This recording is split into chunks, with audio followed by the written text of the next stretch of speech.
Greg, as we look at these dual pieces of news here this morning, we had perhaps the predictable tweet from some people in politics, Donald Trump Jr., Ted Cruz, questioning the timing of this vaccine announcement.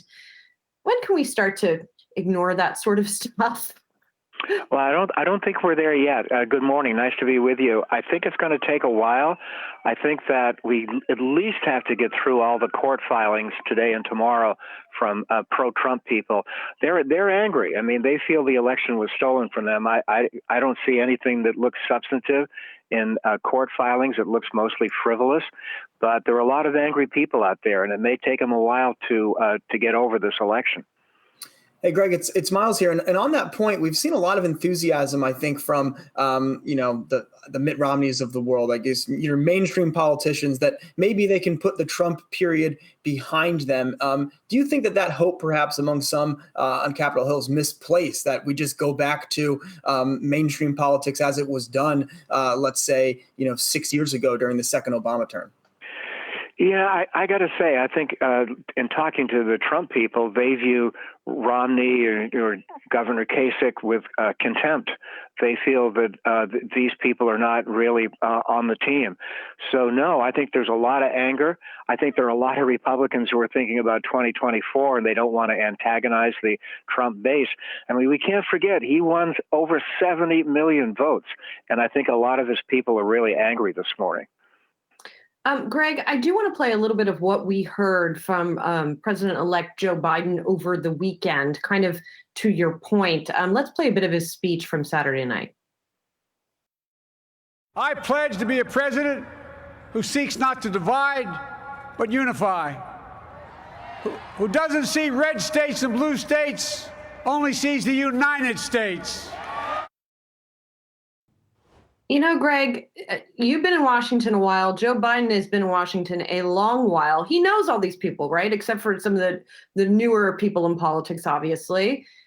Is that going to help at all overcome that eyes on the 2024 sentiment among Republicans that you were talking about? Well, you've hit on a really key point, and I think it really revolves around Mitch McConnell. I mean, what kind of Mitch McConnell will we get? Will we get the Mitch McConnell who's known Biden for decades, who's willing to deal? Or do we get the Mitch McConnell who's a sycophant for Donald Trump? Hard to say. My guess is that both Biden and McConnell will be able to cut deals, but these will be deals in the center. I think the progressive Democrats are going to get nervous that they could get frozen out. And Greg, I think there's been a lot of enthusiasm in markets on the notion that there won't be, kind of a further left agenda. But you mentioned deals, and we had a guest on the program last week. They brought up infrastructure. We all laughed. Is that the kind of thing that maybe the beginning of a Biden administration trying to do something bipartisan may actually look at, or are they just going to try to get through another, fiscal package during the pandemic crisis here? Yeah, I do think there'll be a fiscal package. It's not going to be as much money as the progressives want, but I think we get one. Infrastructure, yeah. How many times are we going to fall for that? I mean, we hear that every year or so.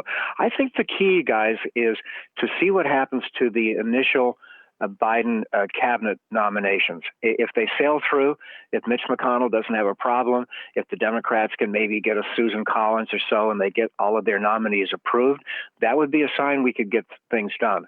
But if some of these nominations are blocked, then that could be a sign we're in for a long slog.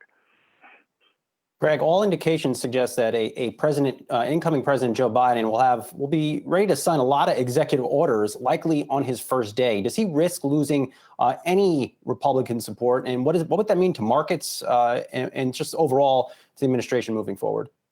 Well, he'll go right away at environmental issues, emission standards, whether it's auto emissions or factory emissions. He'll go right away on January 21st, I would guess, the day after his inauguration, to come up with a different regulatory agenda from the president. There'll be a lot of squawking, but I don't think the Republicans can do much about that.